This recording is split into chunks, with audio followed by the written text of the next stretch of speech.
대단히 안녕하세요. 대단히 반갑습니다. 숲을 읽어주는 남자 자한형 이종수입니다. 이번 시간은 115번째 시간으로 우먼이라는 숲을 읽어드리도록 하겠습니다. 우먼, 얼마 전 신문을 읽는 중에 우먼과 마마에 대비해 놓은 칼럼 한 편을 읽었다. 그래서 작심을 하고 읽어 우먼을 보았다. 딱 보고 난 느낌은 참 이지적이라는 생각을 했다. 어떤 철학자의 표현에서 이지적이라는 것이 있었다. 인간은 본래 참 감정적인 것이 정상인데 이지적일 수 있는 것은 무책이나 절제된 부분이 있고 자신을 조절할 수 있는 정제된 무엇을 갖는다는 것이다. 일본에는 110만 명의 싱글맘이 있다고 합니다. 그들은 제대로 된 지원도 받지 못하고 그 어려운 여건 속에서 자식들을 키워내기 위해 고군분투하고 있다고 하면서 그들의 애환을 보여주고 있습니다. 2009년 11월에 발생한 일, 부산의 중구 한 사격장에서 일본인 관광객 8명이 사망하는 일이 발생했다. 그런데 그들의 가족이 현장을 방문하러 왔습니다. 그들은 결코 다른 사람들이 느끼기에 그 어떤 슬픔도 외부에 드러나게 비추시키지 않았다. 속으로 울음을 우는지 모르겠지만 결코 다른 이들에게 그런 모습을 보여주지 않았다. 지하철역의 한 여자와 한 남자가 앉아 있었다. 남자는 히말라야에서 돌아오는 길이었고 여자는 우연찮게 지하철역에서 그 남자와 첫 만남을 갖게 되었다. 남자는 노래를 불러보라고 했고 여자는 노래를 불렀다. 그리고 남자는 캐러멜 하나를 여자 손에 건넸다. 그렇게 시작된 두 사람의 만남은 곧 교제로 이어졌고 결혼까지 갔다. 그 후 그들은 신혼살림을 차렸고 아이까지 낳았다. 첫 아이는 딸이었다. 4년 후에 둘째 아이를 가졌다. 그런데 남편은 본래 1년을 보내고 6개월을 여행하는 등 무분별한 생활을 하던 이였다. 그런데 결혼 후에는 직장일에 전념해 있었다.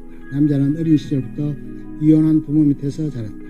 엄마와 함께 시골에서 생활을 했는데 언제부턴가 엄마마저 도시로 떠나고 생활비만 송금되어 왔다. 홀로 각종 공과금을 처리하고 엄마와 같이 사는 것처럼 하면서 생활을 했다. 어른이 되어 엄마에게 가보니 엄마는 홀로 외로워하고 생활고에 지쳐있는 모습을 보여줬다. 그는 그런 속에서 찻집에 앉아 아내에게 편지를 쓴다.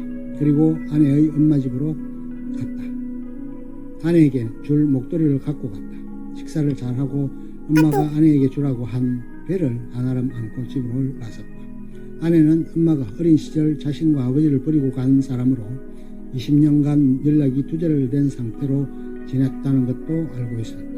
그 엄마에게는 새로운 남편이 있었고 딸도 한 명 있었다. 사위는 전철을 타고 집으로 오는 중 치안으로 몰린다. 지하철역에서 쫓겨나 린치를 당한 후 굴러떨어진 배를 줍기 위해 성강장으로 다가가는 순간 어떤 고약한 남자의 발에 의해 성강장 밑으로 떨어지고 그곳에서 죽음을 만난다.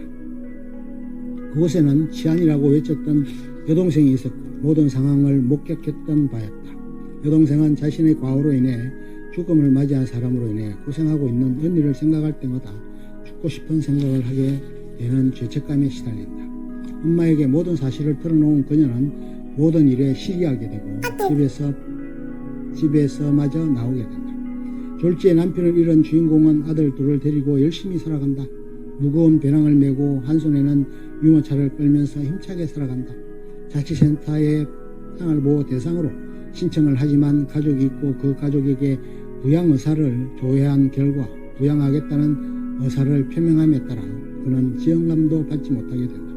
우연찮은 사고를 당해 병원에 가본 결과 그는 재생불능성 빈혈, 백혈병을 앓고 있다는 것을 알게 된다. 집세도 낼 수 없을 지경까지 가게 된 그녀는 결국 엄마에게 도움을 청하러 간다. 그리고 결국 엄마 집에 살게 해달라고 동청한다. 가족들은 모두 찬성하는 엄마는 유연적이었다. 가족의 설득에 의해 마지못해 같이 살 것을 허락한다. 그런데 조건을 다는데 그것은 사이와 관련된 것을 가져오지 말라는 것이다. 한결 편안하게 지내게 된 주인공은 가족의 소중함을 하나씩 깨우쳐가게 된다. 딸아이를 친구 집에 보냈는데 딸아이가 토라져 홀로 기가하는 일이 생겨 아이를 찾아 이리저리 쫓아다니게 되기도 한다. 병원 치료를 며칠씩 받는 와중에 아이가 자신의 병원으로 왔음을 감지하고 아이에게 자신의 존재를 숨겨달라고 하기도 하지만 결국 아이를 만나는 모습을 보여주기도 한다.